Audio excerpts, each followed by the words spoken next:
All right, welcome to our explainer. Today, we are diving deep into the astrological forecast for you, Taurus, for the first quarter of 2026. And this isn't just about what's going to happen. It's really about how you can prepare for it from the inside out. So let's just get right to the heart of it. This quarter is not the time for you to be pushing, hustling, and trying to conquer the world. Instead, you've got to think of it as a strategic retreat, a time for deep inner work. You're preparing for something big that's on the horizon. And trust me, rushing through this part is something you will definitely regret later. So what's driving all this? Well, there are two massive forces at play. First, you've got both Saturn and Neptune moving into your 12th house. That's the most private, spiritual, behind-the-scenes part of your chart. And at the same time, two fated eclipses are about to hit the reset button on your career and your love life. You're probably going to feel like things are a little out of your control, and you know what? That's exactly the point. Okay, so how is this all actually going to play out? Let's break it down month by month, starting with January. This month is all about quietly, carefully laying the foundation for the entire year ahead. The key here is not to force anything, but to just pay really close attention to what's stirring just beneath the surface. As you can see, there are a few key dates that are really going to shape the vibe this month. We've got a full moon on the 10th that might bring some important news. Then a new moon on the 29th plants the very first seeds of a new beginning in your career. But the real headliner, the biggest event, is what happens on the 26th. And here it is. The most significant event of the month is Neptune sliding into your 12th house on January 26th. This kicks off a brand new spiritual era for you. It's like your intuition is getting a major upgrade, but it also kind of blurs the line between what's real inspiration and what's just wishful thinking. So you're going to need to be incredibly self-aware. And get this isn't just some quick visit. Neptune is going to be hanging out in this super personal hidden part of your chart for the next 14 years. Yes, 14. This is the very beginning of a long, long journey into your own inner world. This slide really shows you where all your energy is getting funneled. Notice how almost everything is pointing towards your professional life, which is super active, and your spiritual life, which is just kicking off a profound new chapter. Love and personal identity, kind of on the back burner for now, and that's okay. So what's the game plan for January? It's all about playing it smart. You've got Mars and Venus giving you a boost at work, so use that energy. But you have to balance it with intentional quiet. When you feel that inner call for silence, listen to it. And be mindful, because your sensitivity to things like alcohol might be a little higher right now. Now let's talk about February, because if January was about setting the stage, February is when the ground really starts to shake. This is the pivotal moment of the entire year.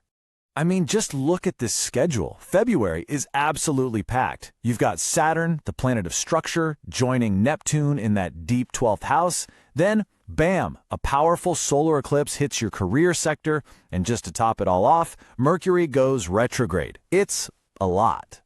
But the main event here, the one to really watch, is that solar eclipse on February 17th. And it's basically bringing up a huge question for your professional life. This isn't about the 5-year plan you made.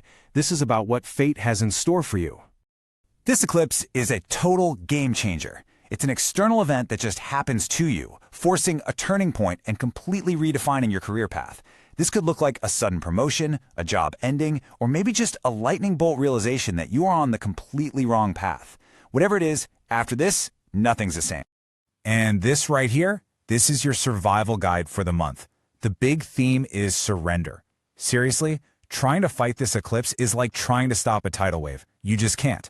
The best thing you can do is accept what's happening, listen to your body, and let go of whatever is clearly finished. Okay, so after the whirlwind of February, what comes next? March. And March is your time to retreat. This is the month where you take a deep breath, pull back, and just let all that dust settle. So this month brings a second eclipse, but this one is focused on your personal life. After that, things get really quiet and internal as Venus and the Sun move into that hidden 12th house. And some good news, Mercury finally goes direct, so things will start to make a little more sense again. That eclipse on March 3rd, it brings a sense of finality. It's about an ending in your heart space. Maybe it's a relationship that's run its course or a creative project that's finally complete. Look, this isn't a failure. It's about clearing out the necessary space for whatever's coming next. And this period isn't about finding answers. From March 20th on, when the sun is in your 12th house, it's often called the dark night of the soul. That sounds pretty intense, I know, but really it just means it's a time when it's perfectly normal to feel a bit lost and to just exist without needing to solve anything. So the most productive thing you can do in March is rest. Seriously, let go of whatever that eclipse is asking you to release. Don't try to force communication before the 20th. Just honor your need for solitude and trust that clarity is on its way. Okay, so after all that, the prep in January, the huge shakeup in February, the retreat in March, let's just zoom out for a second. What is the whole point of this quarter? What's the big picture here? Your first quarter really follows a clear three-step journey. In January, you quietly prepared the ground. In February, you went through a fated, cosmic shakeup. And in March, you're being called to pull back and integrate all those changes. It's all leading somewhere important. And this is where we learn a really profound lesson. Strategic patience is one of your most powerful tools right now. This quiet time isn't empty, it's potent. It's absolutely essential preparation for the huge breakthrough that's set to arrive for you in April. And that's the ultimate takeaway here. You have to embrace this period of quiet preparation. Think of it like the silence before the dawn, or the snow before the spring. This is where the real work gets done. Your season begins on April 20th, and how you use this time of waiting, well, that's going to determine everything.